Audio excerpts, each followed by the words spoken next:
नमस्कार दोस्तों, स्वागत है आपका मेरे चैनल पे। दोस्तों, जैसा कि आप जानते हैं कि इंडिया ने जब आत्मनिर्भर कैंपेन शुरू किया था स्पेशली डिफेंस सेक्टर के अंदर, तो उसके बाद में बहुत सी चीज़ों को लोकली बनाया जाने लगा और उस समय 3 बार इंडियन डिफेंस मिनिस्ट्री ऐसे वेपन सिस्टम की लिस्ट भी जारी कर चुकी है जिन्हें अब लोकली ही प्रोक्योर किया जाएगा। इसका मतलब ये है कि हमारी कंपनीज के लिए ये गारंटी हो जाती है कि ये चीज़ें यहीं से ली जाएंगी, इसलिए बहुत से स्टार्टअप भी आगे आ रहे हैं। और अब सुनने में आ रहा है कि इंडिया अब इस आत्मनिर्भर भारत प्रोजेक्ट के ऊपर और आगे बढ़ने जा रहा है और कुछ एक ऐसी टेक्नोलॉजीज के ऊपर काम किया जाएगा जो बहुत ही ज़्यादा सोफिस्टिकेटेड है, जैसे कि फाइटर जेट इंजन और साथ में मैराइन इंजन। आज इसी के ऊपर बात करेंगे। चलिए दोस्तों, शुरू करते हैं।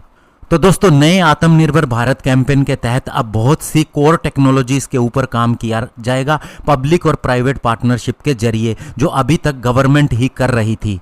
और माना यह जा रहा है गवर्नमेंट अब R&D को बहुत ज़्यादा आगे बढ़ाने वाली है कोर टेक्नोलॉजीज़ के लिए। अगर हम इन टेक्नोलॉजी की बात करें तो इनमें दोस्तों इंजन को डेवलप किया जाएगा जो मैरीटाइम होंगे और एयरबोर्न प्लेटफॉर्म के अंदर भी काम में आएंगे।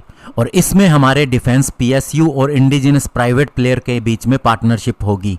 हालांकि दोस्तों, आप जानते हैं कि इंडिया को 110 किलो न्यूटन थ्रस्ट वाला एक फाइटर जेट इंजन बनाना है, जिसके लिए किसी भी देश के साथ पार्टनरशिप हो सकती है, चाहे वह फ्रांस हो, UK हो, इवन अमेरिका भी अब इस दौड़ के अंदर आ गया है। लेकिन हम जिन टेक्नोलॉजीज़ की बात कर रहे हैं इनके ऊपर अलग से काम होगा। जैसे कि दोस्तों, इंडिया अब मैराइन डीजल इंजन को मैन्युफैक्चर करता है, जिसकी अगर पावर आउटपुट की बात करें तो 3 मेगावाट है। लेकिन अब आगे का प्लान ये है कि ऐसी रिसर्च की जाए कि 6 से 10 मेगावाट का पावर आउटपुट मिले।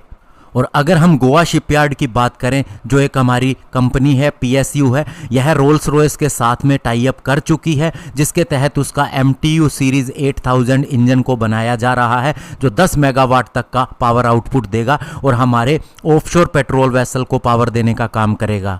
लेकिन दोस्तों, जब हमारा ये नया आत्मनिर्भर भारत का मॉडल सामने आएगा तो इसमें पूरी चीज़ों को लोकली ही बनाने के ऊपर बल दिया जाएगा।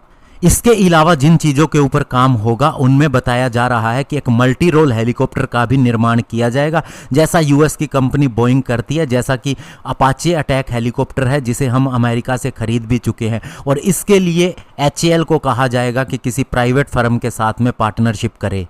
हालांकि HAL बहुत से हेलीकॉप्टर का निर्माण कर चुकी है, लेकिन अब इसे और आगे ले जाने की कोशिश की जाएगी।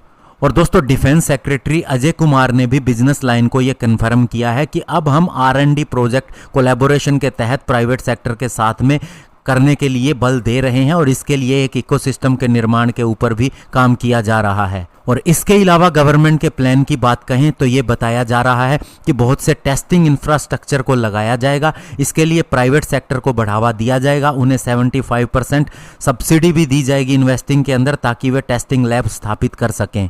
और माना जा रहा है सबसे पहले 3 लैब लगाई जाएंगी, जो दोस्तों उत्तर प्रदेश के डिफेंस कॉरिडोर के अंदर और तमिलनाडु के अंदर भी होंगी और इसके अलावा एक अन्य जगह पर होगी।